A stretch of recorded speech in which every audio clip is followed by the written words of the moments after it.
Attention!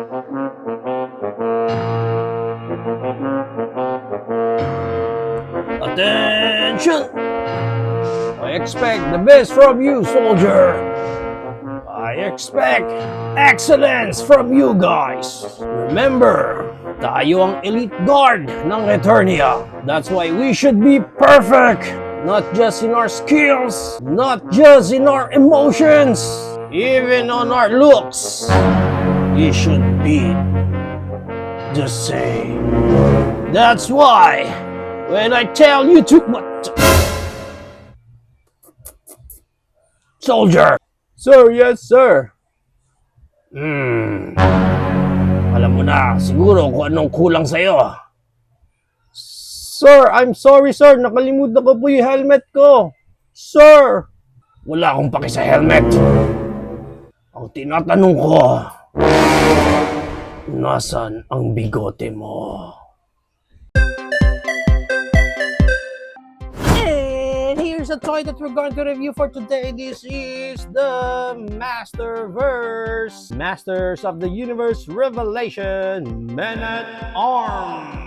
And as you can see here, may window packaging. Nakita na natin Man-at-Arms sa loob. And at the back, may magandang artwork ni Man-at-Arms. And meron din siyang bio at yung mga iba pang lineup na pwede natin makuha from this Masterverse. And at the side, artwork ulit ni Man-at-Arms. On the other side, Man-at-Arms, Heroic Master of Weapons. On top, Masterverse. And at the bottom, barcode and stuff. Pag na-unbox natin si Man-at-Arms, check muna natin yung mga iba niyang accessories dito tulad ng kanyang mga alt hands. Meron siya dito close fist.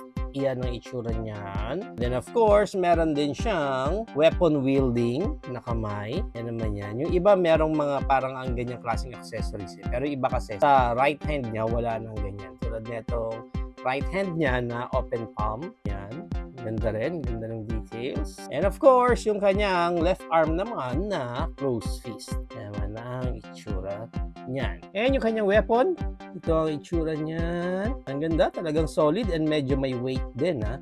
Itong accessories na to. Sad to say, wala nang ibang color. Talagang pure orange lang lahat itong kanyang weapon na. Moving right along, nandito na si Man-at-Arms or si Duncan sa kanyang overall look. Check muna natin yung details niya with his iconic mustache.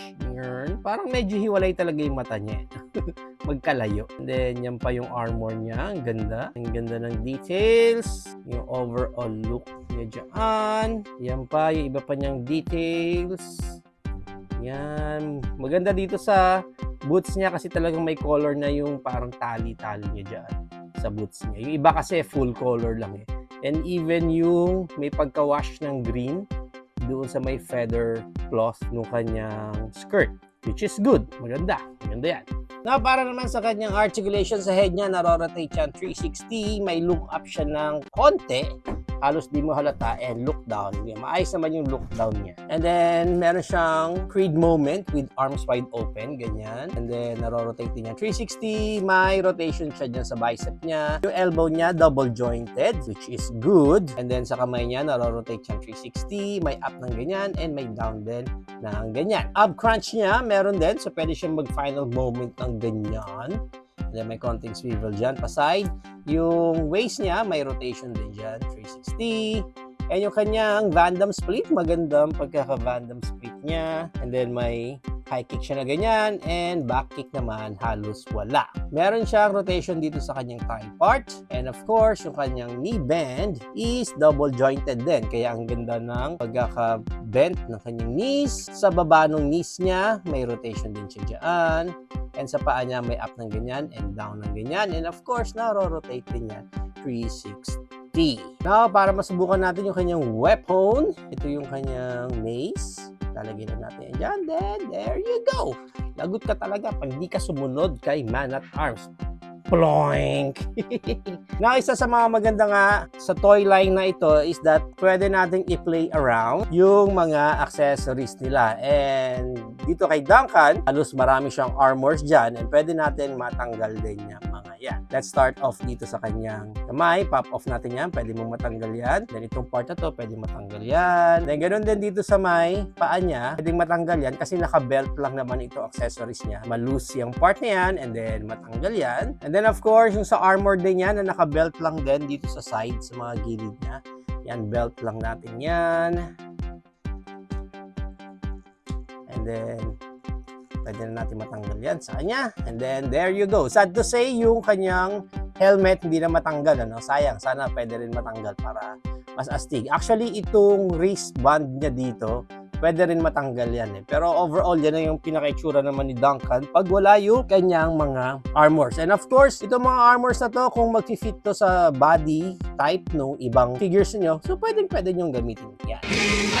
And para sa height ni Man at Arms, ang height niya is around mga nasa 7 inches siya. Ang maganda niyan, i-compare pa natin siya sa iba pa nating figure tulad ng ating Wave 1, He-Man. And we also have here from Wave 1 na si Skeletor. Ang kasama niya sa Wave 2 na si Tila version 2, si Beastman from Wave 2, and also si Spikehor na kasama din niya sa Wave 2. So, yan ang ating height comparison. If you are planning to avail this Man at Arms from Masterverse Wave 2, ang price range niya, SRP is 1,800. But of course, this is from Wave 2. So, ito yung tinatawag nilang Butaw Wave na halos lahat ng buong figure ng buong Wave 2 is ang daming stocks na halos lahat is bumaba na yung price to the point na pwede kayong makabili nito for as low as 500 pesos na lang. So, depende yan kung saan kayo makakuha ng specific copy ninyo or makakakuha na rin kayo ng naka-sale na. There you have it now guys. Yan na ang ating Masterverse, Masters of the Universe Revelation Man at Arms.